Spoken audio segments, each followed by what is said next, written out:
The Curse of the Pharaohs DLC for Assassin's Creed Origins will include new abilities to unlock. We now know how many and what these abilities will do. So let's take an in-depth look in this video. If you enjoyed that, then a like would be super appreciated, and let's go. Ubisoft put up a video showcasing the Curse of the Pharaohs and sharing some interesting details. I'll put a link to that video in the description down below, but in this video I want to go over the abilities they touched on. So let's start with the new ability window that was shown by Ubisoft in that video. And this is where they unlock the dash boost ability first, and what that does is that when you execute a perfect dodge, you receive a boost to damage for a short time. And as someone that dodges a lot, I think this is a really great ability that really rewards that kind of playstyle. Mostly because you also, when you dodge, immediately strike the enemy, so then you will have an increased attack. When we move on, we see another warrior ability that will be added with the second expansion, and this one is called Overpower Fury, and as the name suggests, this has to do with the overpower attack. So when you do your overpower attack,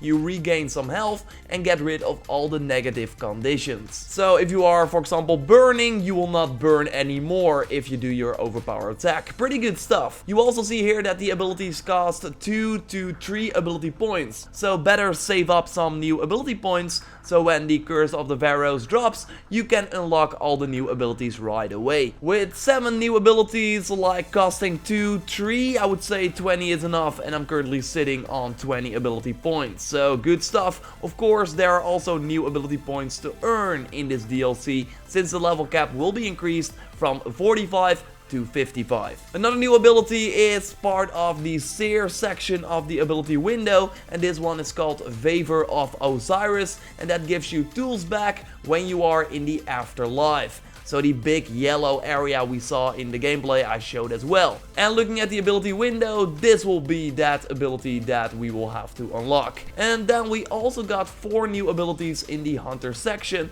1 upgrade for every bow type. When you kill an enemy with the Predator bow, they will immediately become poisoned corpses, thanks to the added flash decay. And of course you can already do flash decay on dead enemies by just walking up to them, but now you can do it from afar. The Hunter ability will enhance your arrows when fully charged, then you can shoot through shields. So that's a pretty awesome one against the big shield wearing enemies. The new ability for the light bow really gives you more damage output because it adds a combo multiplier on top of the normal damage you do. So every shot you do with this very rapid fire bow will deal more damage. And this will make my favorite light bow, the Cupid's bow, even crazier than it was before, since that bow has an extra arrow legendary perk, meaning that you will have an extra arrow to fire before you have to reload. So that means a longer combo in combination with this ability, so it will deal way more damage. That's pretty sick. Especially handy against the many new bosses you will fight in this DLC. There are really a ton. I will make a video about that as well. Going back to the abilities we were talking about,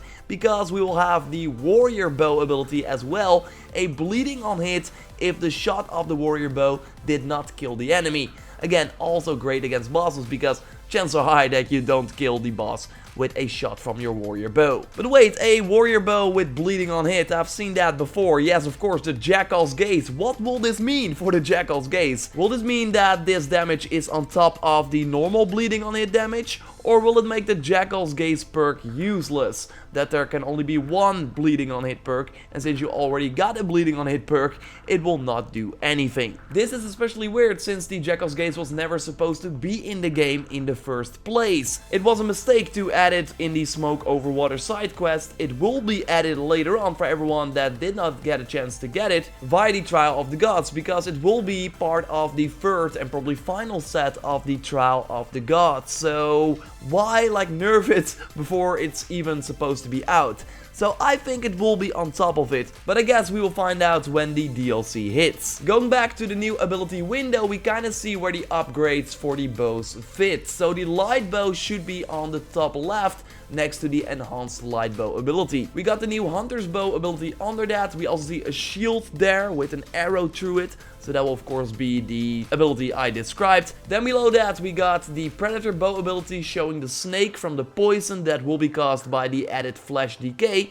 And then under that we see small blood drops on the icon for the upgraded warrior bow skill, and of course the upgraded warrior bow skill will cause bleeding on hit to enemies that do not die from your attack. So it's really easy to see all the new hunter abilities because they are all like on a vertical line. Ubisoft did shake the whole ability window a little bit up with moving some abilities to another place, but in the end it will make a lot of sense. So now that we know all the abilities, what do you think of it? Let me know in the comments down below.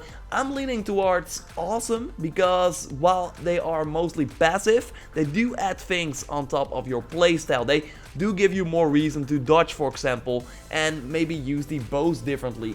Like a predator bow could now be nice to already kill some enemies before you enter the area, because then there will be poison on the ground for other enemies in the camp to already take some damage. Just some quick thoughts. I will go more in depth on these abilities when they are out in the expansion. I will showcase them all and stuff like that. I will have way more Curse of the Pharaohs in-depth videos going up on the channel, going over all the new things we learned regarding this DLC, and there's a ton of stuff to cover, so totally subscribe to miss nothing, and of course to also stay up to date on other things coming to Assassin's Creed Origins, like the Trial of the Gods and the new equipment packs. Like this video to support the channel, check out my video with new gameplay of the Curse of the Pharaohs, also doing a full analysis. Like I said, more videos coming your way. Thanks a lot for watching, I will speak to you next time, and goodbye.